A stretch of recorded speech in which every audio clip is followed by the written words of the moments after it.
So, welcome everybody to the Unreasonable Swingers episode here with Pat Hughes over in the UK.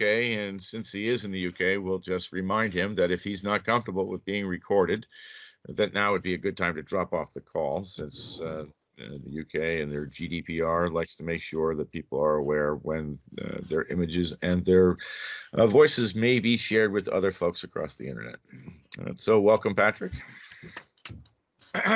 This has been, as every single week in the Trump administration seems to be chock full of news, this has been one hell of a week already. I feel like I'm living in the Twilight Zone.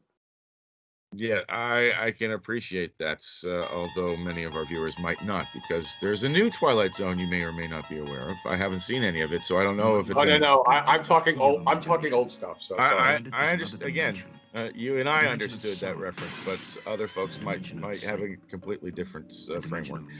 Anyway, so the two major events that I've at least registered, even though I was shut off from the world with no internet for a couple of days.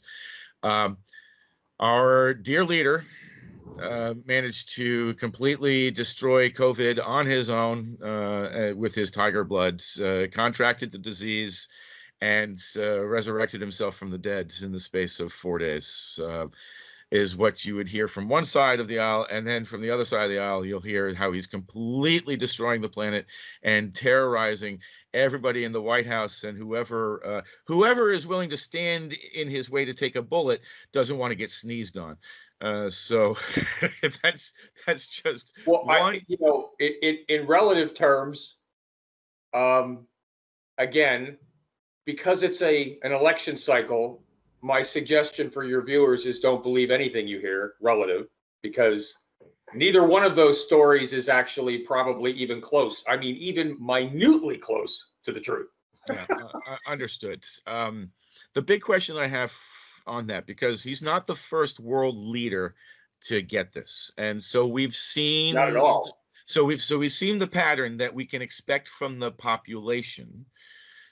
For there to be an initial groundswell of support and sympathy and empathy and all that, and then that goes away. Nobody wants to see anybody sick. For the most part, people are wishing people good health. That's Absolutely. So, how much of that do you see carrying forward for Donald Trump? Well, it was kind of weird because I had conversations with people. It was a busy week for me for conversing with people in the States. So I got a very unique, I'll call it, take on. I mean, honestly, when I thought he got sick, I actually thought to myself, I think this is about 5 months too late. That was exactly what ran through my head. Two, I talked to people in the States and I got very strange responses. It was like one person said they thought it was nothing more than an election ploy. And I was like, what? I'm sorry. It was just like, it was like, there are too many moving parts here for this to be a ploy, number one. Okay. But to having this argument with the person who was under the age of 30, I started to laugh and went, okay, let's just change the subject, because this is not even something that, again, the problem with what the news cycle feeds on is sensationalism. So the more wacky or out there the process is, it seems to be, it doesn't gain more play, but it actually makes it to the airwaves. Okay. That is not to say that every news channel does or doesn't comment on whichever kind of crazy aisle thing it is. Nobody reports when the dog bites man. Right. Only when, yeah, right. Okay. Exactly. It's when man bites the dog. The issue, unfortunately, was that, you had a cacophony of, I'll call it, it ran the gamut. So the conversations I had about a half a dozen conversations with people in the States this week after Trump came out as contracted. Now, the downside is that, as per usual with this particular administration, the information flow communicated to the public was disjointed and not very well thought out. So although what was reported, it probably was as far from the truth relative to how it occurred and when things happened, because they're in election cycles, so everything is very guarded as to how it comes out. Well, not only that though, but also a quick thought that occurred to me that you can give 10 seconds to. There's a very real concern, given how transparent our society is, that people who would are not American citizens that would wish to do our country's Harm. Yes, not looking out for our best interest. That would have been a perfect time to launch an airstrike, for instance, if you had a North Korea that was interested in doing shit like that. Again, I'm going to reiterate that the point being is that two things. One, so far, and especially from what I saw last night, Trump, whether Trump was or wasn't incapacitated, okay, we have a second in command. His name was Mike Pence. I watched him last night. Yeah, well, other countries might not understand that as well as we do. Kiddo, anybody that's going to launch against us understands it. So again, the 25th Amendment is there for a reason. I'm not worried what does not happen unless somebody drops a bomb on all of Washington, because in actuality, taking off all of them at once would actually probably benefit us in the long run, because I think they're all bloody Looney Tunes. A couple things played over here, which was different, because when I got the feeds from the States, I got one version. When I got the feeds over in the UK, I got another version, which, again, it puts me in a unique perspective, because we have right-wing and left-wing rags over here, periodicals, okay, that basically write on whatever version. We have ones over here that are positive Trump, and we have ones over here that are negative Trump, okay, just like every place else in the world. But the focus seems to be much different over here, and the information, and I hate to say this, it's kind of weird. I think if I want to watch UK news, if I want to understand UK politics, I'm almost better off watching the US version of UK politics to get a true version of things. Well, it's funny you say it, because I know people who watch the US version of the BBC so that they get the proper understanding of US politics. And again, it's weird when all of a sudden you have, I'll call it a third party that sort of disseminates and like throws out the crap and gives you the facts after the fact. So it gives you a unique perspective of what I call throwing out. You mean a journalist as opposed to somebody with an agenda? Yes. So essentially, you don't watch the propaganda function. You watch the fact function. This happened, this happened, this happened, and this happened. Okay. That's a lot easier to disseminate and then make your own mind up about.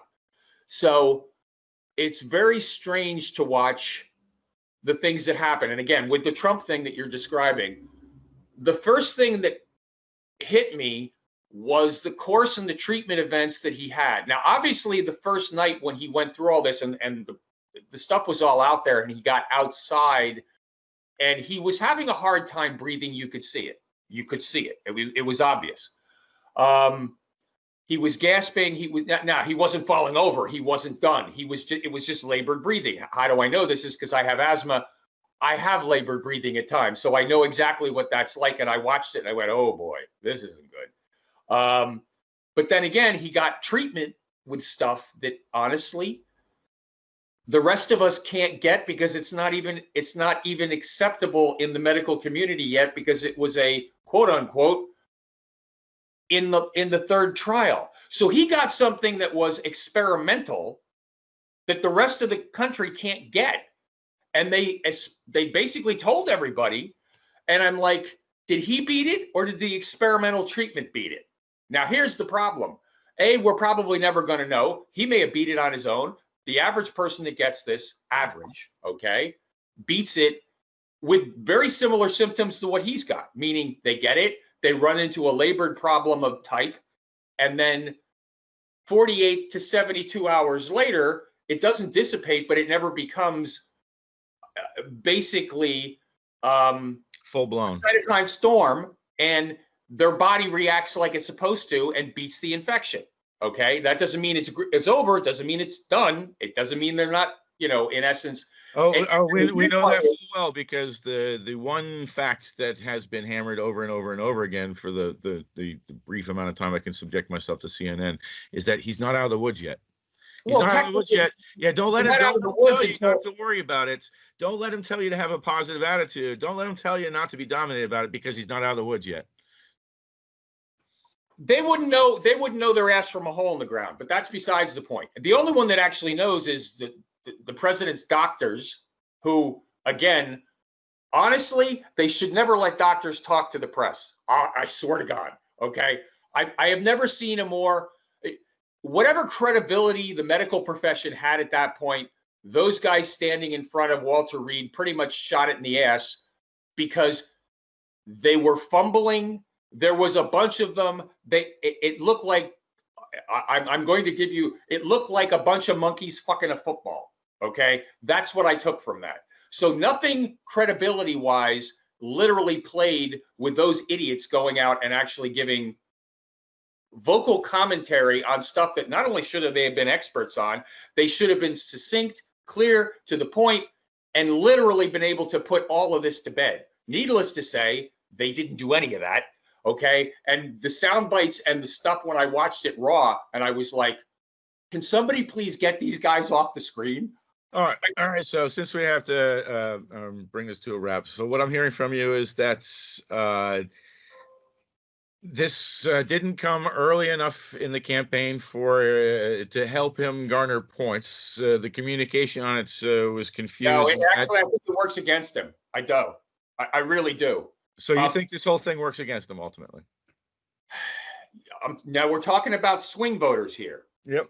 His base is going to say, ugh, and his detractors are going to be like, ugh.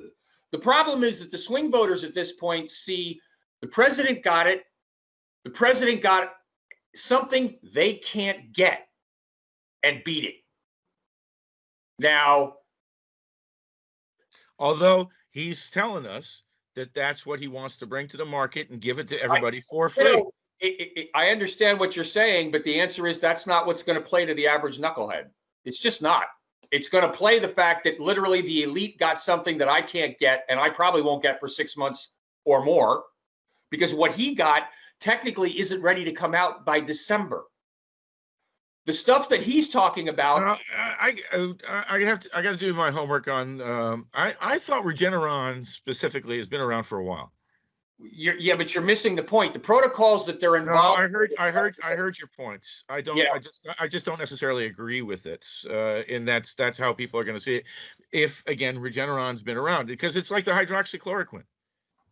Hydroxychloroquine's been around for 60 fucking years, but suddenly it's an elite drug that could possibly kill folks simply because the left wants to portray it that way. So how much money that the treatment that he got is running right now? Well, I don't know that we thousands upon thousands of dollars. I don't know the full details of his treatment. I don't know that we ever will. But again, Regeneron specifically is something that I've heard come out of his mouth that just something today I wasn't really aware of before. We've already pre-purchased like 100 million doses of Regeneron.